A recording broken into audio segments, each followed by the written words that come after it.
PCC chief Govind Singh Dotasra की press वार्ता आपको सुनाते हैं। तानाशाही आपने की है और दुनिया में जो लोकतंत्र, जो हिंदुस्तान का सबसे बढ़िया लोकतंत्र माना जाता है, मजबूत लोकतंत्र माना जाता है, उसके कालिक पोतने का काम बीजेपी के लोगों ने, आरएसएस के लोगों ने प्रधानमंत्री जी की सह से किया है, जो जनता सब देख रही है। आज विश्व के सारे मीडिया के लोग आज 3 दिन से इनकी आलोचना कर रहे हैं कि ये कौन सा तरीका हुआ भाई। आवाज़ को दबाना चाहते हो, बिल्कुल ताला लगाना चाहते हो और क्रेश करना चाहते हो। ईडी, सीबीआई, इनकम टैक्स का दुरुपयोग करके रोजाना धमकाते हैं, रोजाना धमकाने का काम करते हैं। ईडी आ रही है, अरे भाई लाओ ना, तो कौन मना कर रहा है तुमको? तुम्हारे ही बस में है क्या ईडी? आपने अपॉइंट कर रखी है क्या ईडी को? आप, पूरी जनता देश की जानती है कि आप दुरुपयोग कर रहे हो, विपक्ष को क्रेश करने का काम कर रहे हो। तो ये जनता सब देख रही है, ये पब्लिक है, पब्लिक सब जानती है। आने वाले समय में राजस्थान में 2023 में कांग्रेस की सरकार बनेगी, क्योंकि कांग्रेस की सरकार ने अच्छा काम किया है, कार्यकर्ताओं में दमखम है, उत्साह है, ऊर्जा है। और जो ये कारनामा इन्होंने राहुल जी वाला किया है, इसके बाद में तो इनकी केंद्र में सत्ता रहना नामुमकिन है, मैं ये कह सकता हूँ। कल से आप लोग संगठन के दौरे पे, और बीजेपी लगातार ये कह रही है कि ये ओबीसी वर्सेज ओबीसी मामला बनाने की कोशिश की जा रही है। क्या कैसे हुआ ओबीसी, आप बताओ। 2019 की भाषण है, उसके बाद में तो लोकसभा चुनाव भी हो गए। फिर आप बताइए, 4.25 साल में तो आपने कभी एक बात की नहीं कि ओबीसी का ये हो गया, वो गया। अगर कोई भी बात थी तो 2019 की उस भाषण में थी, और उसमें कहीं भी ओबीसी का, बिना ओबीसी की बात नहीं। साफ साफ कहा था कि नीरव मोदी, ललित मोदी, नरेंद्र मोदी, इन सब भ्रष्टाचारियों के नाम जो देश छोड़ करके भाग गए, या जिन देश छोड़ के भागने वालों को उनको संरक्षण प्रदान कर रहे हैं, उनके नाम मोदी क्यों हैं? यही तो बात कही थी। इसके अलावा तो कुछ कही नहीं। इसमें कहाँ से ओबीसी है? ललित मोदी ओबीसी है क्या? नीरव मोदी, माल्या, ये ओबीसी हैं क्या? और ओबीसी का ये पार्ट हमको पढ़ाएंगे क्या? ये तो देखो जुमले लाते हैं, बरगलाने का काम करते हैं। जो असली मुद्दे देश के लोगों के हैं, उनसे लोगों का ध्यान भटकाने का काम करते हैं। जैसे पॉकेट मारने वाला आता है ना, तो वो क्या करता है, जिसका पॉकेट मारना चाहता है ना, उसको पहले कहता है उस पेड़ की तरफ देखो वो क्या है, इसकी तरफ देखो वो क्या है, और पीछे से पॉकेट मारता है। तो वो काम भारतीय जनता पार्टी के लोग कर रहे हैं। क्या डोटासरा जी, किस तरह से आप देखते हैं भारतीय जनता पार्टी में? आप तो हमेशा ही कहते हैं कई मुख्यमंत्री के दावेदार हैं, कई मुख्यमंत्री घूम रहे हैं, अभी एक और नया मुख्यमंत्री पैदा कर दिया उन्होंने। मुख्यमंत्री तो 200 में से 101 जिसके आएंगे वो बनेगा, और जनता ने 101 कांग्रेस के जिताने का संकल्प ले रखा है, क्योंकि 4.25 साल हो गए, अच्छा काम हमारी सरकार ने और मुख्यमंत्री जी ने किया है। तो इनके तो तब आएंगे ना। ये तो आप देखो, अभी तो सतीश पूनिया जी, किरोड़ी जी, गुलाब चंद कटारिया जी, राजेंद्र राठौड़ जी, गजेंद्र सिंह जी, ये आपस में लड़ रहे थे।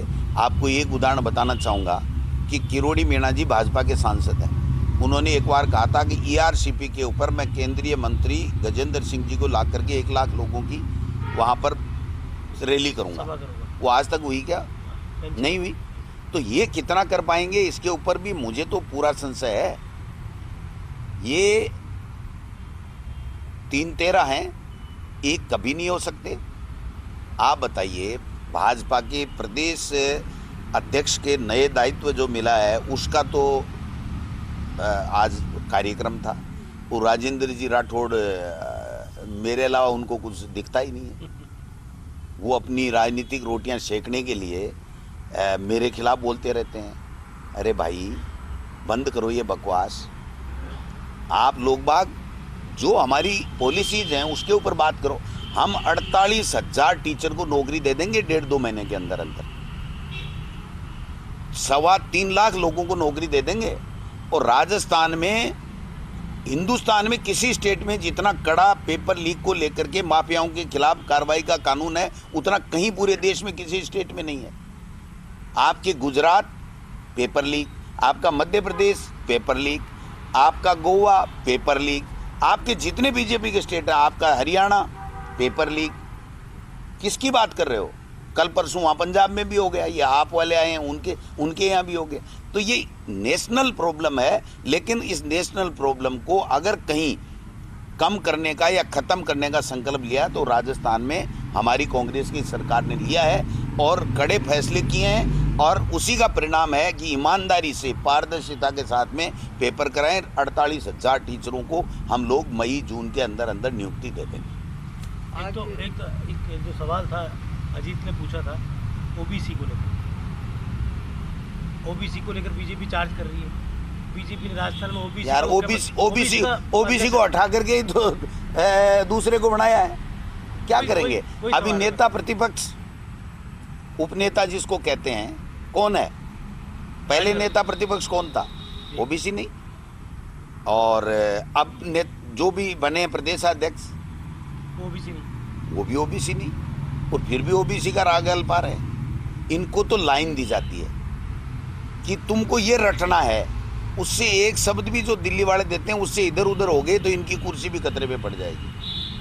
आज मुख्यमंत्री हमारा ओबीसी, मैं ओबीसी, छत्तीसगढ़ का मुख्यमंत्री ओबीसी। आप बताइए किस मुंह से कह रहे हैं ये ओबीसी के विरोध की बात? और ये तो ध्यान भटकाने वाली बात है।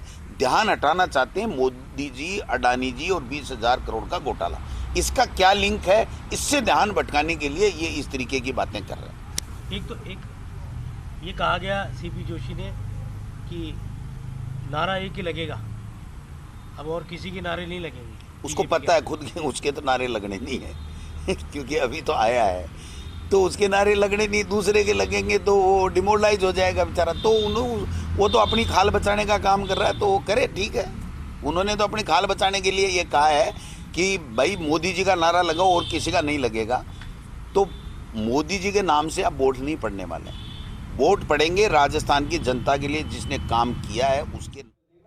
तो पीसीसी चीफ को आप सुन रहे थे, जिस तरीके से ओबीसी को लेकर भारतीय जनता पार्टी कांग्रेस पर हमलावर है, उसका काउंटर किया ही है, लेकिन साथ ही साथ उन्होंने ये भी कहा है कि हमारी सरकार रिपीट करेगी क्योंकि हम अच्छा काम कर रहे हैं।